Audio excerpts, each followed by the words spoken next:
Good afternoon. I am Alessandro Zonta from the Vrije Universiteit Amsterdam, and I'm going to present our short paper called Generative Fourier-based Auto-Encoders, Preliminary Results. In this paper, we focus on the problem of audio generation, since we want to generate new samples that resemble sounds in the training data. However, we would like to be able to process audio in a fast manner, so we wish to encode it first to reduce its dimensionality. Our focus goes to a specific class of model called auto-encoders, instead of other famous generative models like generative SRI network or variational auto-encoders. We propose a new framework that combines a deterministic autoencoder and a generative model on the latent space. Our main claim is that we can easily turn classic method for audio analysis into generative models by combining them with latent variable models.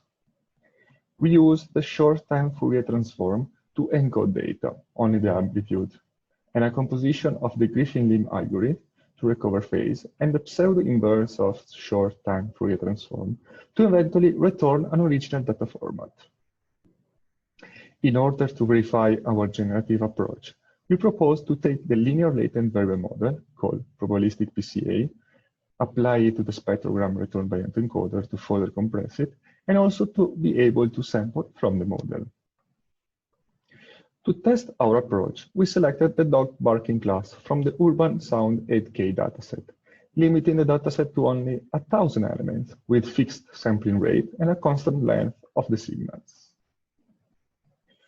Given some matrix computational constraints of a probabilistic PCA, the signals are divided into smaller segments. 3 divisions performed, 2, 4, and 8 splits. This could be seen as an augmentation technique, since with 4 splits, the dataset increases from 1,000 examples to 4,000. To recover the optimal number of components, we compute the probabilistic PCA with cross-validation on the different data split defined. This number of components is then used to fit the model and perform dimensionality reduction on the test data. The graph also includes data from the raw dataset with the splitting system as indication of what is achievable with it. The optimal number of components that maximize the likelihood is highlighted by vertical dashed lines. Smaller signal, and therefore bigger dataset, produce higher likelihood compared to larger signals. And now we move to some results from the generative process. The figure shows high and low resolution probabilistic PCA generating new data together with some example of real data. The low resolution probabilistic PCA is obtained with the number of components explaining by 45% of the variance.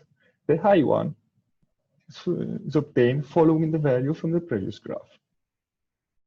In the small sample shown in the graph, the first 4 lines are from the low resolution probabilistic PCA, and the last 4 are from the high resolution. Where in both cases there are still problems with the signal generated, the main difference is visible in the generated spectrograms. Low resolution probabilistic PCA is not able to generate invertible spectrograms with artifacts in the signal as visible in the first and fourth row of the picture.